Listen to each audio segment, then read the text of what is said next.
मैंने आपकी यूट्यूब पर एक वीडियो देखी थी जिसमें एक न्यूज़ एंकर आपसे कुछ पूछ रही थी और आप एक एक करके सारे सवालों के जवाब दे रहे थे। तो क्या अभी भी आप उस तरह से सवालों के जवाब दे सकते हैं? कोई भी आपसे कोई भी कैसा भी सवाल पूछेगा तो आप जवाब दे सकते हैं? क्योंकि ऐसा है कि नॉलेज तो एंडलेस है और सब कुछ तो कोई जान ही नहीं सकता, लेकिन ये है कि जितना ज्यादा मतलब अपने सराउंडिंग्स को ऑब्जर्व करते हैं तो उतना ज्यादा क्या है, जितना ज्यादा नॉलेज ग्रहण करते रहते हैं उतना आपका माइंड एक तरह की मैग्नेट की तरह बन जाता है और उसके बाद कोई भी इंफॉर्मेशन, कोई भी चीज़ वो आपको आती रहती है। और ऐसा है कि बहुत सारी चीज़ें मेरे को नहीं भी पता होती और मैं उनको सीखता हूँ। अगर मानो कोई नई चीज़ मेरे को आज पता चलती है तो मैं उसे सीखूंगा और that would be like great for me. तो कोई भी चीज़ I always like to entertain and get new answers and new questions, क्योंकि उसी से ही एक नया फील्ड, एक नया पर्सपेक्टिव मेरे लिए ओपन हो जाता है। एक्सीलेंट जी। तो अब एक काम करते हैं, आप में से किसी के भी माइंड में कोई भी क्वेश्चन है किसी भी तरह का तो वो आप इनसे पूछिए। मैं ये जानना चाहता हूँ कि क्या हम यूनिवर्स को जान सकते हैं कि वो कितना बड़ा है, या हम अभी तक जान पाए हैं?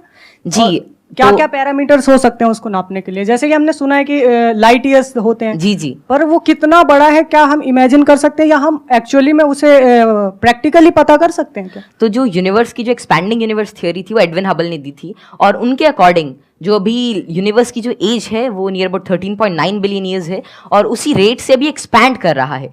तो यूनिवर्स जो अभी हमारी थ्योरी है यूनिवर्स के जो मोस्टली एक्सेप्टेड है that is of expanding universe. अभी के हिसाब से एक हबल कांस्टेंट होता है दैट इज 65 मेगापास्क। तो जो डिस्टेंस ऑफ यूनिवर्स है that is h times d, तो वही 13.9 बिलियन टाइम्स लाइट ईयर। तो इतना भी हमारा एक एस्टिमेशन है कि इतना यूनिवर्स हो सकता है। जैसे आपने इतनी सारी नॉलेज गेन कर रखी है, क्या आप भूलते नहीं है चीज़ों को, या भूलते हैं? कब रिवाइज करते हैं? हम पढ़ते हैं तो हमें रिवाइज करना पड़ता है, अगले हफ्ते भूल जाते हैं, रिवाइज करने के बाद भी भूल जाते हैं। एक्चुअली ऐसे ही होता है ना? Yes sir. अगर आप किसी चीज को अच्छी तरीके से देख लेते हैं, उसे समझ जाते हैं, तो उसकी आउटलाइन आपके दिमाग में रहती है और फिर आपको उसे ज्यादा रिवाइज करने की जरूरत नहीं रहती। तो वही है कि किसी भी चीज का कॉन्सेप्ट रहता है, तो अगर आपको वो समझ में आ गया तो information is just like I think that information is not the main part.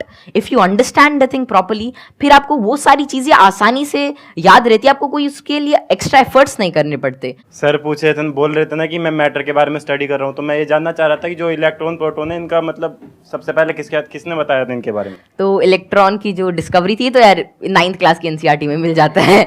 तो जो इलेक्ट्रॉन की डिस्कवरी थी वो जे थॉमसन ने करी थी और प्रोटॉन जो मिला था वो रदरफोर्ड के एक्सपेरिमेंट से हमने डिड्यूस किया था।